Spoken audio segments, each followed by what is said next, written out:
तो ये कहानी है उस प्राचीन समय की जब ह्यूमन वर्ल्ड और नॉन ह्यूमन वर्ल्ड एक दूसरे से अलग नहीं हुए थे। जहाँ पर हॉली नाइट्स नाम के वॉरियर्स का एक ग्रुप हुआ करता था जो इंसानियत को मॉन्स्टर से बचाते थे। पर 7 लोगों के एक ग्रुप ने हॉली नाइट्स को धोखा दे दिया और तख्ता पलट करने की कोशिश की, जिसमें हजारों हॉली नाइट्स मारे गए। इसलिए हॉली नाइट्स ने उन 7 लोगों को इंसानियत का दुश्मन घोषित कर दिया और उन 7 लोगों के ग्रुप को पूरी दुनिया 7 डेडली सिंस के नाम से जानती है। जिसके बाद हम एक छोटे लड़के को देखते हैं जो एक पब में काम कर रहा था और वहाँ पर मौजूद कुछ लोगों को लगता है कि वो लड़का वहाँ पर वेटर का काम करता है, पर असल में वो छोटा लड़का उस बार का ऑनर था जिसके पास एक बोलने वाला पालतू पिग मौजूद था जिसका नाम हॉक होता है। इसी बीच वहाँ पर एक आदमी आता है जो वहाँ मौजूद सभी लोगों को रस्टी नाइट के बारे में बताता है, जिसे उसने कुछ समय पहले फॉरेस्ट में घूमते हुए देखा था, जो कि 7 डेडली सिंस का एक मेंबर था। जो सुनकर पब में मौजूद लोग हंसने लगते हैं क्योंकि उन्हें लग रहा था कि वो आदमी मजाक कर रहा है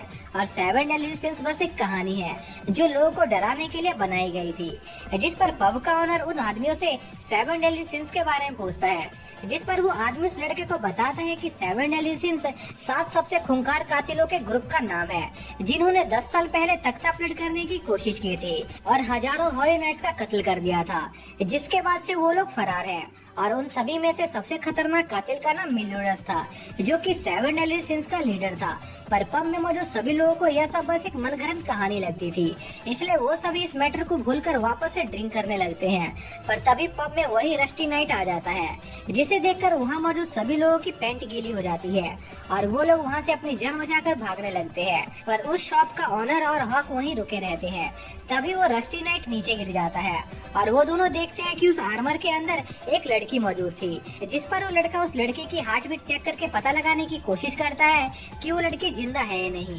तभी वो लड़की उड़ जाती है पर वो लड़का उसकी हार्ट बीट चेक करता ही रहता है और हमें पता चलता है कि उस लड़की का नाम एलिजाबेथ था। पर एलिजाबेथ के बेहोश होने की वजह से उसे कुछ याद नहीं आ रहा था कि वो यहाँ कैसे आई। इसलिए एलिजाबेथ उस लड़के से पूछती है कि आखिर वो कौन है, जिस पर वो लड़का बताता है कि वो इस शॉप का ओनर है। पर एलिजाबेथ को उस लड़के पर यकीन नहीं हो रहा था क्योंकि उसके पास एक स्वॉर्ड थी, जिस पर वो लड़का एलिजाबेथ को वो स्वॉर्ड दिखाता है जो आधी टूटी हुई थी और वो लड़का उस स्वॉर्ड को अपने पास इसलिए रखता था ताकि लोग उसे फालतू में पंगा न ले। तभी उनके गेट पर कुछ सोल्जर्स आते हैं जिन्हें वहाँ पर 7 डेडली सिंस के मेंबर के होने की खबर मिली थी, जिस पर वो लड़का और हॉक उन लोगों का ध्यान भटकाने की कोशिश करते हैं ताकि एलिजाबेथ वहाँ से निकल सके। जहाँ पर हॉक उस रस्टी नाइट की एक्टिंग करके उन सोल्जर्स का ध्यान भटका रहा होता है और यह मौका देकर एलिजाबेथ वहाँ से भागने की कोशिश करती है। पर वो सोल्जर्स एलिजाबेथ को भागते हुए देख लेते हैं, जिस पर कुछ सोल्जर्स अपने हेड को इसकी इन्फॉर्मेशन देने निकल जाते हैं। वहीं दूसरे सोल्जर्स एलिजाबेथ का पीछा करने लगते हैं, जिस पर हॉक पीछे से उन सोल्जर्स पर अटैक करने लगता है और एक सोल्जर को खाई में गिरा देता है। जिसके बाद वो लड़का एलिजाबेथ से पूछता है कि आखिर वो उन सोल्जर से क्यों बच रही है, जिस पर एलिजाबेथ बताती है कि वो असल में 7 डेडली सिंस को ढूंढने निकली है ताकि वो हॉली नाइट्स को रोकने में उनकी मदद मांग सके, क्योंकि लियोनस किंगडम के हॉली नाइट्स ने तख्ता पलट कर दिया है और वो लोगों पर काफी ज्यादा अत्याचार कर रहे हैं। जिस पर वो लड़का एलिजाबेथ को बताता है कि इसमें काफी खतरा है क्योंकि उसने सुना था कि 7 डेडली सिंस बहुत बड़े कातिल हैं। पर एलिजाबेथ के पास उनसे मदद लेने के अलावा और कोई चारा नहीं था क्योंकि सिर्फ 7 डेडली सिंस में ही हॉली नाइट्स को रोकने की ताकत थी। जिसके बाद एलिजाबेथ कुछ और कहने वाली होती है, लेकिन इससे पहले ही वो लोग जिस सरफेस पर खड़े थे वो कटकर अलग हो जाता है जो कि उन सोल्जर्स के हेड ने किया था। पर इससे बाकी सोल्जर्स खुश नहीं थे क्योंकि उस खाई के नीचे उनका दोस्त मौजूद था और इससे उसकी भी मौत हो गई थी। जिस पर उस हेड को गुस्सा आने लगता है और वो उन लोगों को भी जान से मारने की धमकी देने लगता है। तभी वो लड़का उन सभी को बचा लेता है,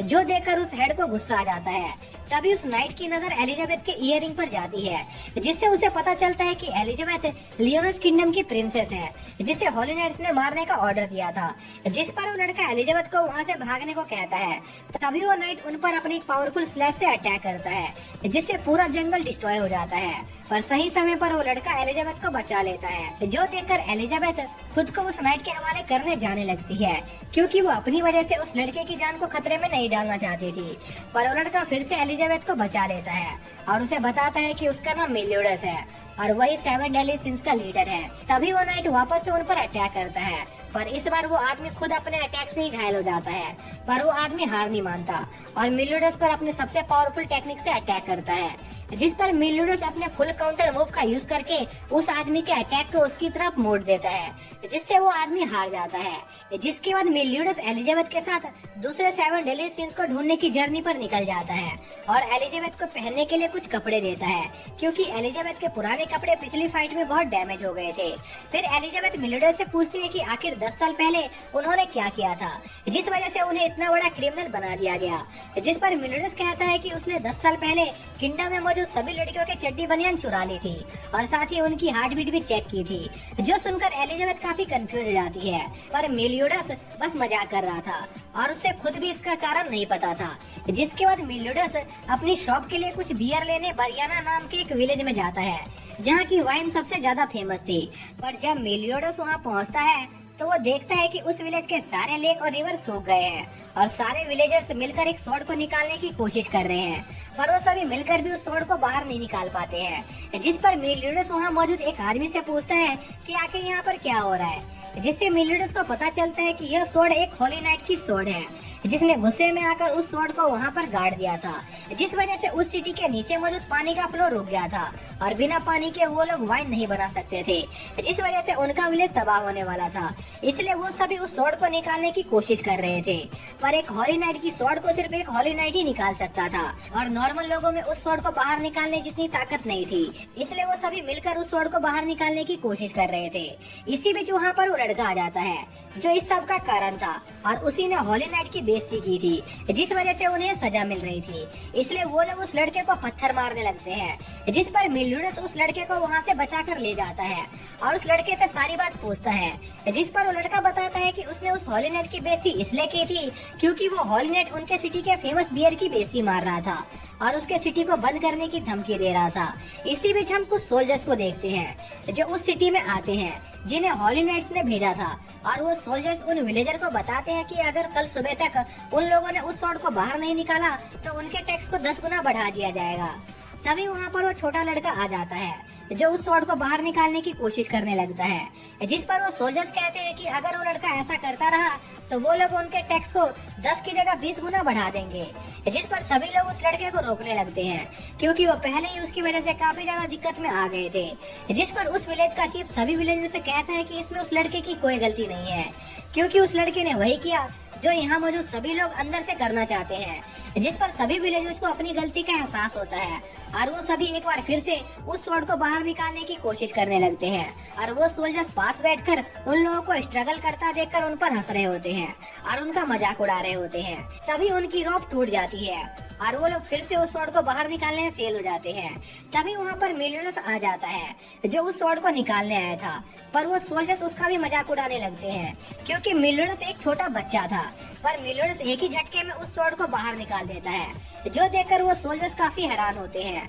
और यह इन्फॉर्मेशन अपने हेड को देने निकल जाते हैं और उस स्वॉर्ड के निकलने की खुशी में वो सभी विलेजर्स पार्टी कर रहे होते हैं। जहाँ पर एलिजाबेथ को एक ओल्ड लेडी से फॉरेस्ट ऑफ ड्रीम के बारे में पता चलता है, जहाँ पर एक 7 डेडली सिंस के छिपने की अफवाह चल रही थी। इसी बीच हम एक हॉली नाइट को देखते हैं जिसका नाम गिल थंडर था, जिसे बर्निया विलेज के फ्री होने की खबर मिलती है, जिस पर गिल थंडर बर्निया को डिस्ट्रॉय करने के लिए अपने एक स्पेयर को फुल पावर से चार्ज करके बर्निया की तरफ फेंक देता है, जो उनकी करंट लोकेशन से 70 किलोमीटर दूर था। इसी बीच मिलूडस को उनकी तरफ आते हुए कुछ महसूस होता है, जिस पर वो बाहर इस चीज को चेक करने जाता है, जहाँ पर उसे एलिजाबेथ दिखाई देती है और वो उसे बात करने लगता है, जहाँ पर एलिजाबेथ मिलूडस को ड्रीम फॉरेस्ट के बारे में बताती है और तभी वहाँ पर वो स्पेयर काफी तेजी से आता है जो मिलूडस को लगने वाला था, पर मिलूडस उस स्पेयर को पकड़ लेता है और उस स्पेयर में काफी ज्यादा फोर्स होता है, जिस वजह से मिलूडस कई सारी बिल्डिंगों से टकराने के बाद ही उस स्पेयर को रोक पाता है और वापस से गिल थंडर की तरफ फेंक देता है